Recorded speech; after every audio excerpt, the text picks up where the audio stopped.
E a gente vai aproveitar agora esse gancho, né, do Dia da Criança para fazer uma reflexão sobre o excesso de brinquedos. Como a gente viu ali, tinha uma gincana para arrecadar, fazer essa doação para quem não tem nenhum. Mas tem gente que tem muitos brinquedos, muitos pequenos, que a mamãe, o papai, a madrinha, o vovô, a vovó, todo mundo se empolga, principalmente assim no Dia da Criança, né? E lotam a casa da gente com brinquedos.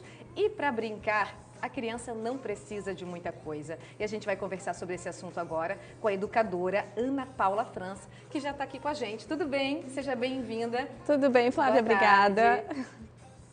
Esse assunto de hoje me fez lembrar assim, que às vezes a criança tem vários brinquedos, encontrou uma caixa de sapato e é com a caixa de sapato que ele vai brincar a tarde toda, né? Por que isso acontece? Primeiro porque a gente realmente se preocupa em dar muita informação para a criança, né? E os próprios brinquedos hoje que são fabricados já vêm com luzes, sons, muitas cores e não é só um, são vários naquele jeito, né?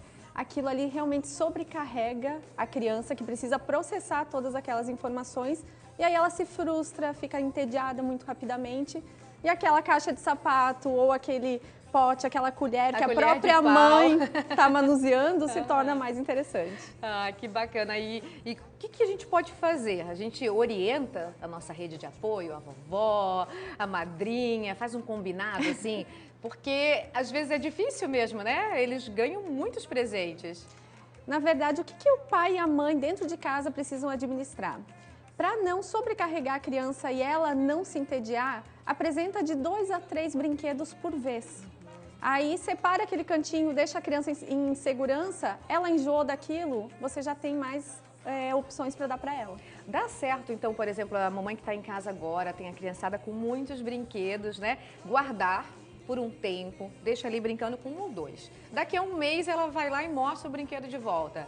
É o ideal, porque aí você vai ver que a criança consegue se distrair por mais tempo com aqueles poucos brinquedos do que um excesso. E essa questão que a gente estava mostrando ali na campanha da RIC, a gente incentivar a criança que tem muito brinquedo a compartilhar, também é importante desde cedo, né?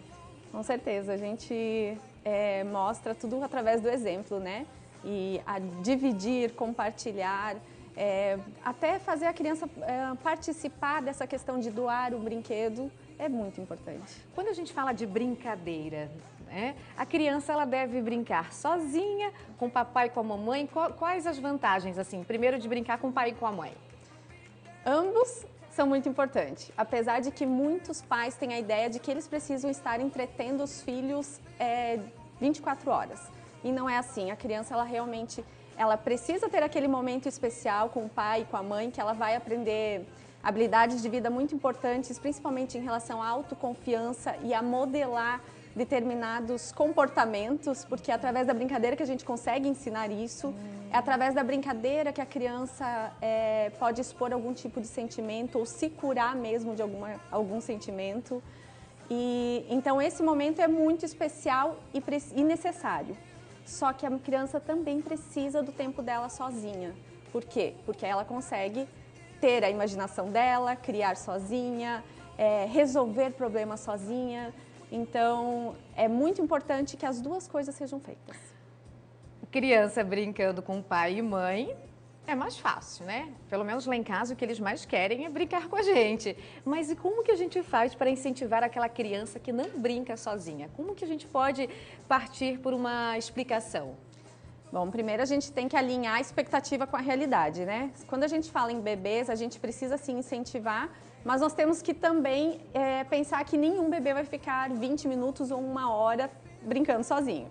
Agora, a criança que nunca foi encorajada a brincar sozinha, ela pode ter mais dificuldade. O que pode ser feito conforme a criança vai crescendo? 1 ano e meio, 2 anos, né?